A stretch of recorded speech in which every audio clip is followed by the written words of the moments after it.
pertanyaan selanjutnya. Silakan, Dok. Oke, pertanyaan selanjutnya Pendeta, ini agak panjang. Panjang ini ya. Dari Stevenson Ronaldo. Oke. Shalom, selamat malam Pendeta Sabuin dan kru HCI. Beberapa wanita suka memakai rok mini ke gereja. Beberapa orang lain mengecat kuku dan rambut mereka dengan warna yang mencolok. Setelah ditegur, mereka berdalih bahwa mereka sudah terbiasa berpenampilan seperti itu. Dan lagi pula tidak ada tulisan Alkitab atau roh nubuat yang melarangnya. Orang lain berkata bahwa yang penting itu hati kita, bukan masalah pakaian atau penampilan dalam beribadah. Yang lain lagi mengatakan bahwa orang yang melihat mereka lah yang bersalah atau berdosa dan bukan mereka. Apakah praktik-praktik seperti ini hanyalah masalah kebudayaan yang bisa ditoleransi? Jika ya, sejauh mana kita bisa ditoleransi? Ataukah sama sekali harus dihilangkan dari gaya hidup beribadah seorang Kristen? Mohon pencerahannya, terima kasih. Silakan Pak Pendeta. Terima kasih untuk pertanyaan ini, pertanyaan yang cukup panjang dan sangat kompleks karena banyak aspek yang terkait di dalam pertanyaan ini, sehingga jawaban yang saya akan bagikan adalah untuk menjadi bahan pertimbangan.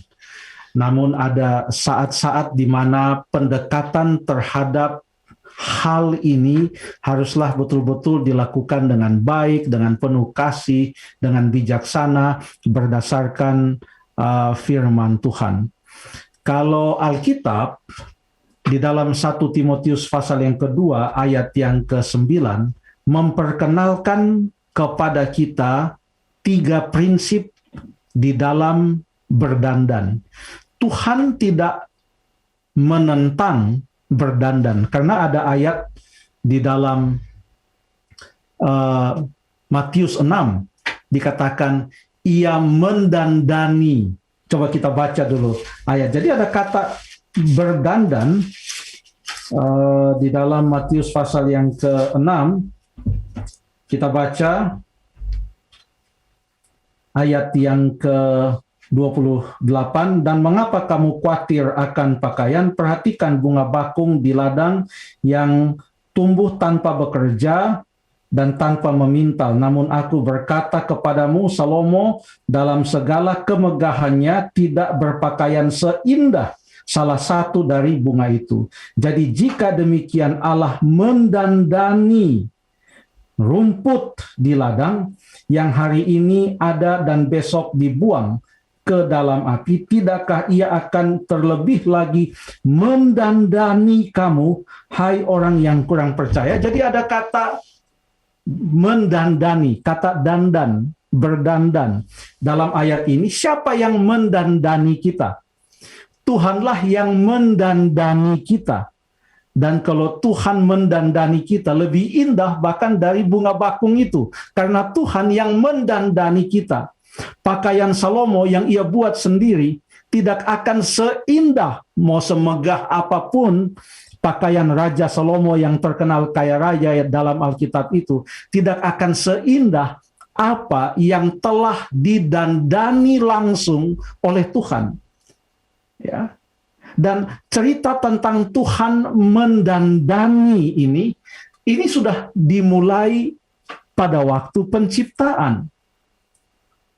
Setelah Tuhan menciptakan segala sesuatu, termasuk manusia, yaitu Adam dan Hawa, maka di dalam Kejadian 1 ayat 1, firman Tuhan berkata, maka Allah melihat segala yang dijadikannya itu termasuk Adam dan Hawa, sungguh amat baik.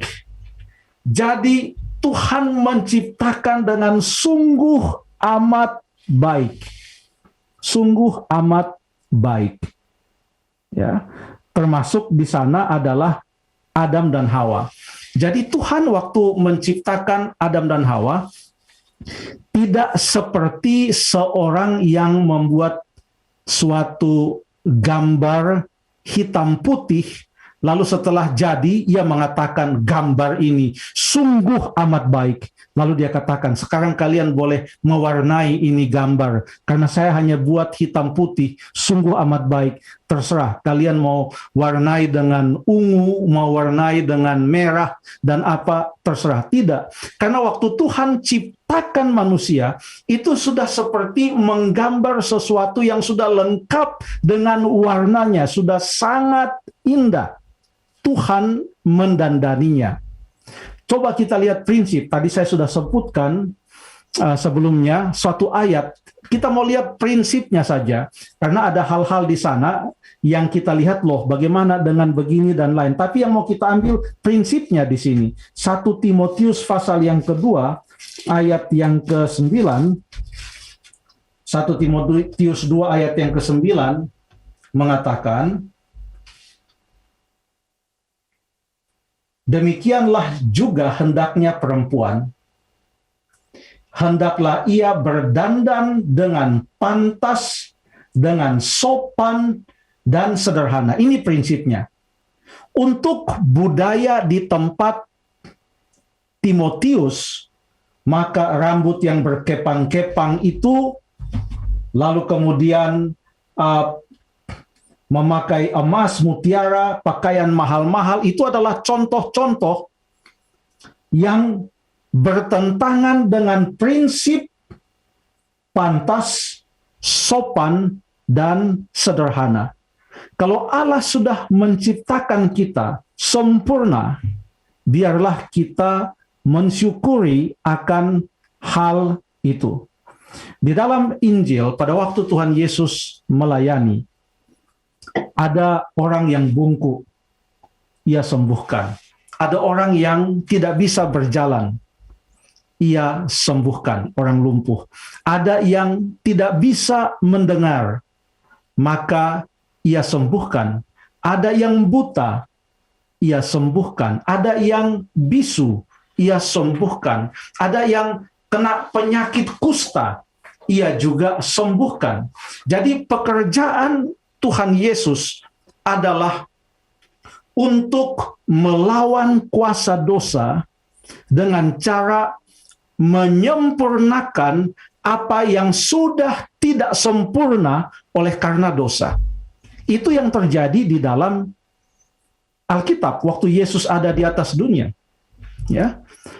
Yesus tidak pernah menambahkan sesuatu lagi kepada apa yang sudah sempurna. Tidak pernah ia panggil seorang yang sehat, lalu kemudian ia mau melakukan sesuatu secara fisik pada mata atau telinga atau hidungnya atau tangannya. Tidak pernah. Selalu Tuhan Yesus melakukan sesuatu atau bertindak untuk menyempurnakan apa yang tidak sempurna oleh karena dosa. Contohnya, orang tidak bisa mendengar waktu itu adalah tidak sempurna karena dosa. Tuhan Yesus sembuhkan, dan ini menggambarkan bahwa di sorga nanti bersama-sama dengan Yesus, semua kekurangan oleh karena dosa itu semuanya akan menjadi sempurna. Tidak ada yang buta, tidak ada yang bisu, tidak ada yang tuli, tidak ada yang lumpuh, semuanya sempurna di atas dunia ini. Oleh karena dosa, apa yang sungguh amat baik yang Tuhan Allah jadikan itu menjadi tidak sempurna. Orang mempunyai berbagai macam kekurangan ataupun halangan. Kita sebut itu sebagai suatu keistimewaan mungkin sekarang ini. Dan Tuhan Yesus memberikan kepada kita satu prinsip, bahwa biarlah kita waktu mendandani atau melakukan sesuatu terhadap tubuh kita, biarlah kita lakukan itu sama seperti prinsip Yesus, di mana itu adalah untuk tujuan menyempurnakan apa yang tidak sempurna oleh karena dosa. Ya.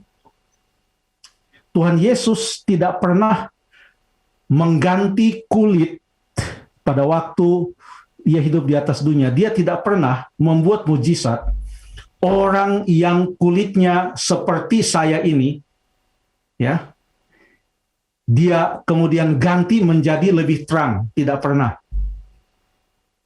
Karena untuk Yesus ini sudah sempurna. Dia tidak mengubah yang gelap menjadi terang kalau itu tentang kulit. Ya. Dia tidak pernah mengubah hal-hal yang sudah sempurna dan mau dibuat untuk tingkat berikutnya lagi.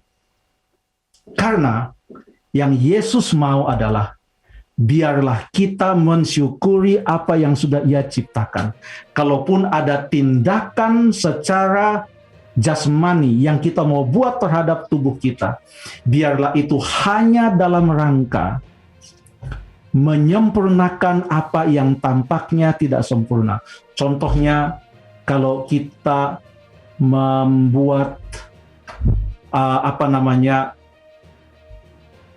mohon maaf, saya mau sebutkan kalau misalnya ada operasi untuk melengkapi, kalau ada yang tidak sempurna pada bibir dan lain sebagainya. Kalau tidak sempurna, dalam arti tidak lengkap.